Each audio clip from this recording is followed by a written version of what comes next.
কিছুদিন পর কিন্তু ঠান্ডা পড়বে। তো ঠান্ডা পড়লে কিন্তু অনেকটা আমি বেস মেকআপ ড্রাই হয়ে ক্র্যাক হয়ে যায়। সো আজকে আমি দেখাবো কীভাবে উইন্টার সিজনে ফ্ললেস বেস বানানো যায় উইথাউট কেকে ফিনিশ। Step 1, skin prep. প্রথমে একটা ভালো ময়শ্চারাইজার ইউজ করতে হবে। এই স্টেপটা স্কিপ করলে বেস কখনোই সুন্দর হবে না। তারপর একটু হাইড্রেটিং প্রাইমার অ্যাপ্লাই করতে হবে। Step 2, foundation. লিকুইড ফাউন্ডেশন নিতে হবে, ম্যাট না বা ডিউ টাইপ হয়ে পারফেক্ট হবে। একটু করে ব্লেন্ড করে নিতে হবে স্পঞ্জ বা ব্রাশ দিয়ে। Step 3, concealer.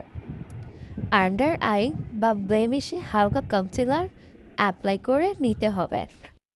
স্টেপ 4, কম্প্যাক্ট বা লুজ পাউডার।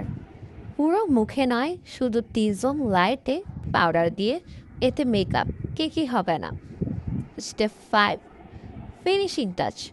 শেষে একটা সেটিং স্প্রে ইউজ করতে হবে, এতে স্কিন ফ্রেশ দেখাবে আর মেকআপ থাকবে লং টাইম।